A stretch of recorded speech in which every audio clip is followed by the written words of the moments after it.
You know, when I first pitched on this, one of the early questions I got was, how do I feel about the fatalities and the blood and the violence? Fight! I said, it's not something we can shy away from, but if we're just leading with that, then we've got a problem, because there's so much more to it than that. Simon's had a vision from day one that he hasn't swayed from, and I think that was to blow that out of the water. Gardner and Griffin are stunt coordinator and fight choreographer. I said to those guys, you need to do the things that you always wanted to do in a movie and everyone tells you you can't do. In there, and they just went to town on that. I used to play Mortal Kombat as a kid, and it was like one of my favorite games. And there's some homages to the game itself in there. Obviously, they've all got certain fatalities and certain moves. Once we went through the script, knew what fights we were dealing with, and we just try and build some of that gameplay back into the choreography. Just try and stay true to the nature of the game. In the games, the fighting is brutal. And so you've got to hire these people that have that ability. I am Sub-Zero.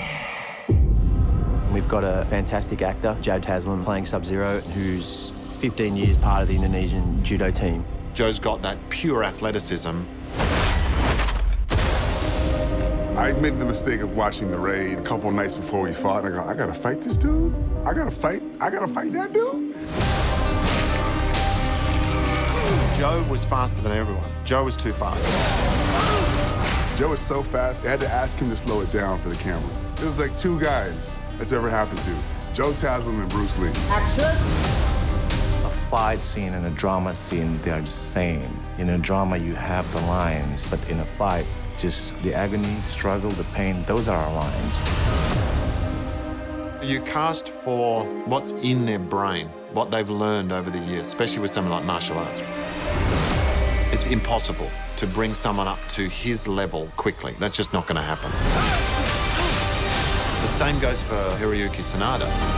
They both have a very similar set of qualities in that they have a presence, they have a look about them. We tried to make a contrast between Sub-Zero and Scorpion. A little mixture between game and authentic Japanese style. Watching those two on set was one of the great privileges I'll ever have in my life. To work with actors like that, it's an absolute pleasure. You can base a lot of choreography around their abilities because they're at such a high level. The whole group were just fantastic. Giving everyone their moment to shine was a challenging process. The name is Kung Lao. Kung Lao does use Wing Chun, the Chinese martial arts. I studied all the moves from the game, and then I came up with a couple new moves, how to fight with a hat. We built in a little handle because it's normally very hard to hold on to it, especially when you fight. And then sometimes we replaced it with a blue hat, which was much lighter. What are you doing here? Wait, I'm looking for Sonya Blade. I'm Sonya. Jess McNamee did an amazing job. She did all this incredible stuff. She does a flip in the film, which is all her. Go! She wanted to nail it, and she nailed it. Did you shoot it? I think I could. We have these amazing, world-renowned stunt guys, and you cannot watch those masters at work and not enjoy it. And so cool, and it's such an amazing skill. I've known Jess for years, and she's probably my most frequent dance partner. What a dance. We kind of oscillate between bickering like an old married couple as Kano and Sonya, and then knives to the throat, fight to the death. You're so close. Just take it. Take it! Since day one, she's always been really adamant about doing as much of her own fighting and stunts as she can. I'll be honest, I'm a bit the opposite. Because my stunt double looks so much like me that I'm the first to go, step in, buddy. You look good. You look good. You look better than me, so go for it. There's so much fighting in this movie that a lot of times after shooting one fight, we need to practice for some other fight that's going to take place because we just don't have enough time. I've got my big Melina fight, which is really cool. She's coming at me with knives, and then I disarm all the knives, and then she pulls out a butter knife, and I'm like, good luck. And then I throw her into a pit, jump on her after doing a spinning forward flip, and then I take the knife out of her shoulder, lick the blood off it, and then decide that she's not worthy of my murder. Your death has no worth. So, sorry, babe. You don't get Melina's kill today. My favorite fight scene is what they're calling the big brawl. Finish them! We've tried to make it as action-packed as possible. There's a lot going on in there, a lot.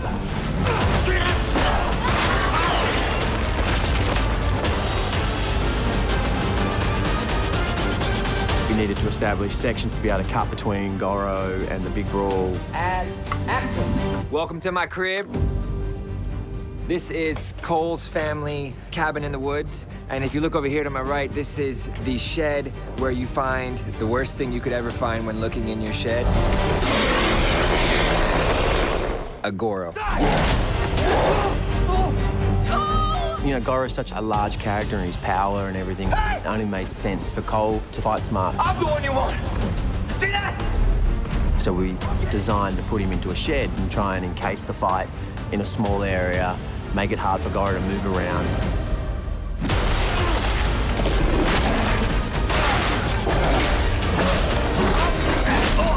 This fight is really unique because it kind of has a Stanley Kubrick-esque element to it. When you first see Goro, you see one hand come through the door, the second hand, and then the third, and then the fourth.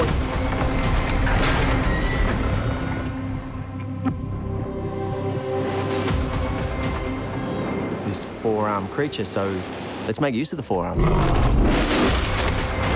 Let's design a fight where our lead character's fighting a guy with forearms. So literally we had two of my guys, one on stilts, one in front, fighting him with forearms. We used a lot of Wing Chun elements in it. It's very fast. You're moving around, and he's slipping and sliding and using really unique choreography to try to outsmart Goro.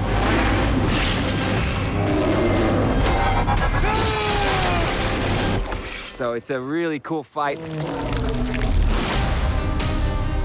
Here we are, back in the ring where it all started.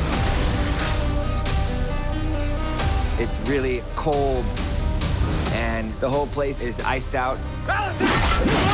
Finally, this hero's journey is coming to an end, and we have this gigantic finale fight with Sub-Zero, Scorpion, and Cole.